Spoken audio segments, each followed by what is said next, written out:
Today I'm going to be analyzing a match between Jake and Trey from Winners Only Tennis, and I'm going to leave a link to their channel. Be sure to check out that video. This is just going to be an analysis of their match, so if you want to get their commentary and the full video, you're going to have to head over to that after watching this video. So as far as I know, Jake and Trey are both 3.0 players. And I haven't watched this video yet, so this is going to be initial reaction. And it looks like Trey is struggling a little bit in this game so far. And he likes coming up to the net.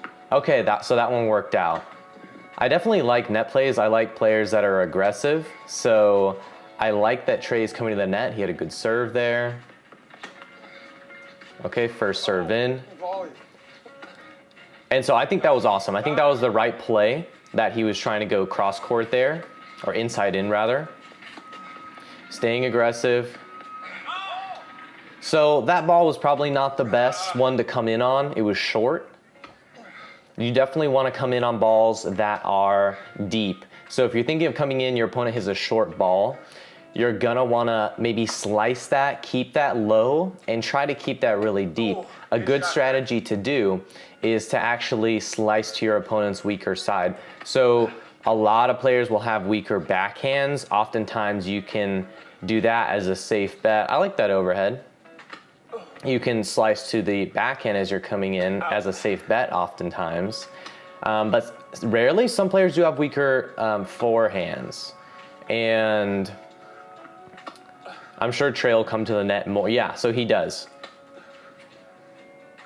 Okay, well that's just a good shot. Sometimes when you are aggressive, you know, your opponent will hit good shots, and I think it's just important to realize when your opponent's hitting good shots and when the fault was yours. So in that case there, Jake just hit an awesome overhead, kind of a lob, an awesome lob over the head. Not much you can do there. He even sliced it, so that was a little different there. You don't see that every day. Okay, I like that Jake is being aggressive there with his forehand. It looks like he favors his forehand a lot more there. That was just unforced error there. Not much you can do there. But so far, what I'm seeing in this match is Trey is trying to be aggressive, but it seems like he's trying to be aggressive at the wrong times oftentimes. He might come to the net at inappropriate times. So in that case there, I would have liked it if Trey, so I actually really like what Trey did there. Let's just go back here. So I really like that Trey tried to hit this ball as a forehand. Now, that's awesome. So we love swing volleys here at Hartman Tennis. Love that. So I love that he did a swing volley. However, it wasn't quite a swing volley. And the reason why is because he hit down at it and he didn't hit up at it at all. To hit a swing volley, you need to be hitting up at the ball. If you see here, Trey actually only hit down. So if we go here, he comes up and he hits it down, almost like it's an overhead, but it's not high enough to be an overhead. So in this instance here, Trey did the right thing swinging at the ball.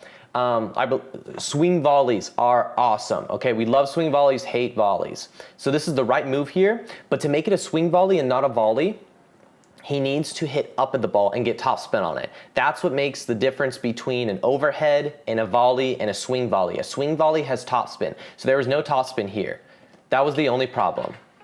Okay, so I really like that he swung at that. So I think we lost a point there. Yeah, so that was a return error here. Jake won or Trey won the next point after that, so it was 30 love, then Trey won the next point after that. Okay, that was just I would call that a forced error for Trey there, so no problem. And if Trey knows, so here I can point out a tactic that Trey can use next time when he comes to the net. So first of all, if he knows Jake is gonna hit a very short ball, and I think he does, because look how far up Trey is standing here. Look how far up he's standing. So he knows Jake is going to hit a shorter ball. Now, if he knows he's gonna hit a shorter ball, because look how short this ball actually goes. So Trey needs to step up even more if he knows it's coming that short. So Trey could have probably stepped up even more. But let's look at the approach shot here. Now, where do you think Trey should hit the approach shot in this situation? Okay.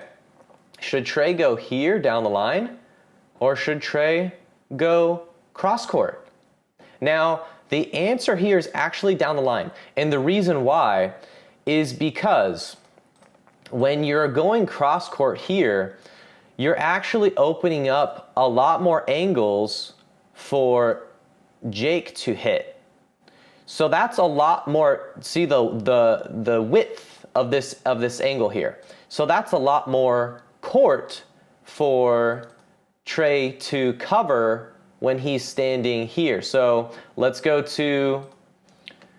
fast forward here. So Jake hits a cross court here. Now he has to cover so much court, right? Jake's hitting from, he could hit here, or he could hit here, right? So that's a big angle. Now, if Trey were standing here, and he hit the ball right here, okay, directly down the line, then he would have to cover less angles, okay? That's just how it is in tennis. When you are coming to the net, you want to take away angles from your opponent. And so hitting directly in front of you makes you have to travel less. So Trey had to run further this way, and he hit it away from himself, making him have to cover more court and opening up more angles for Jake. So next time, to improve that, he could hit it more in front of him, down the line, cut away some angles and not have to cover as much court.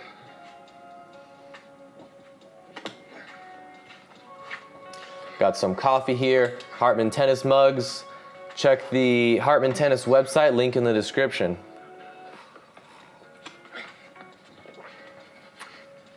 Slice returns. Jake likes his slice returns. Not a big fan of the forehand slice.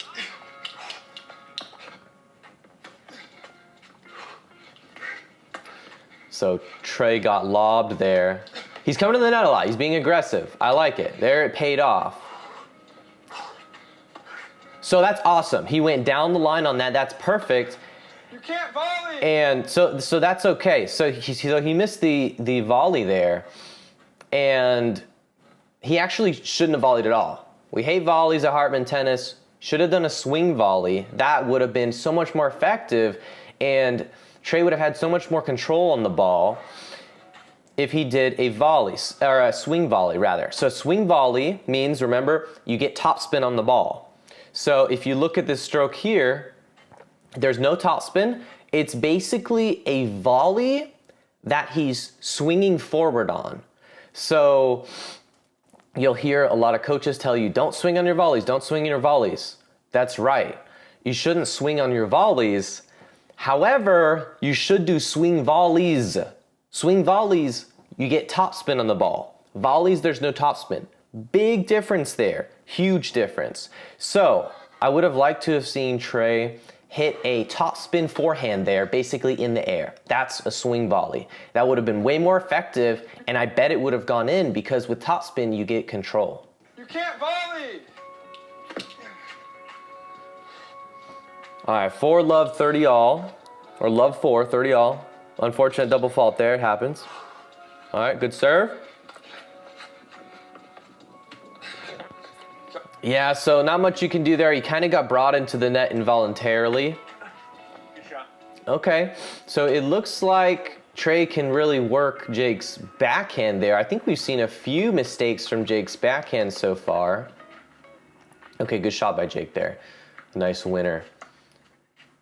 That's another mistake on the backhand. So these are just things I'm saying. And at the end of the video, we're also going to look at the statistics and see where Trey and where Jake are making most of their errors and how they're winning points. Oh, the underhand serve.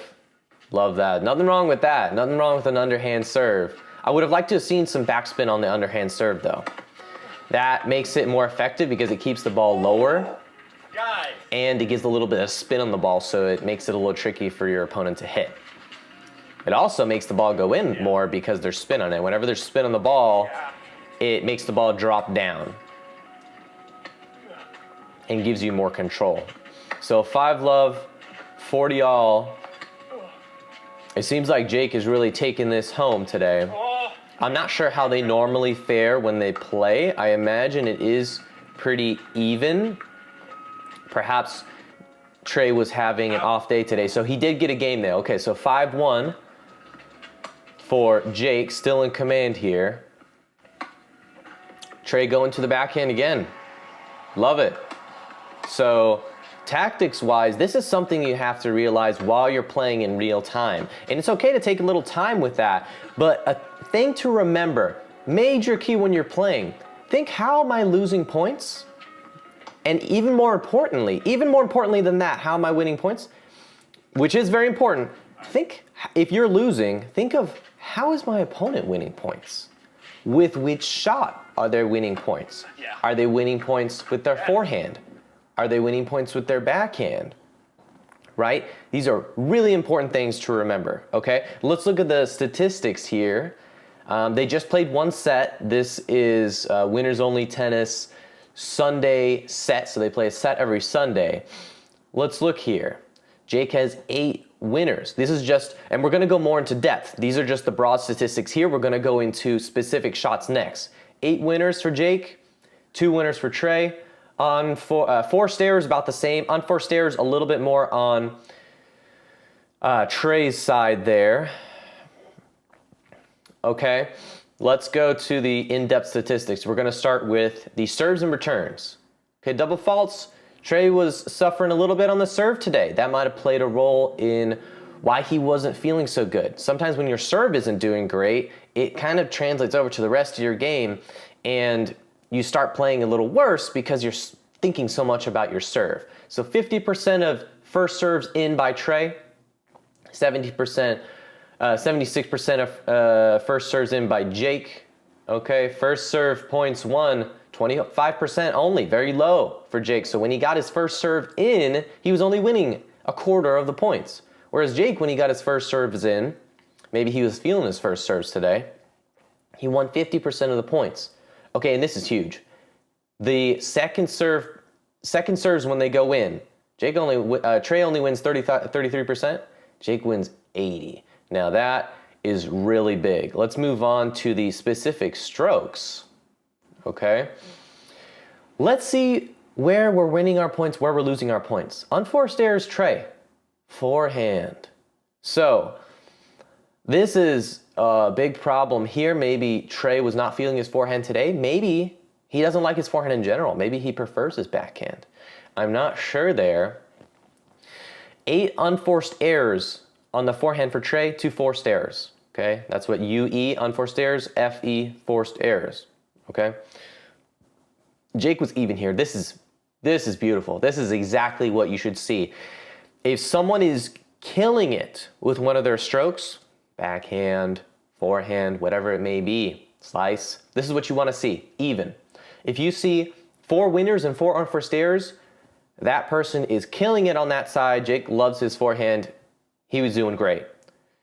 Now on the other side, this is what you see when someone has a weakness.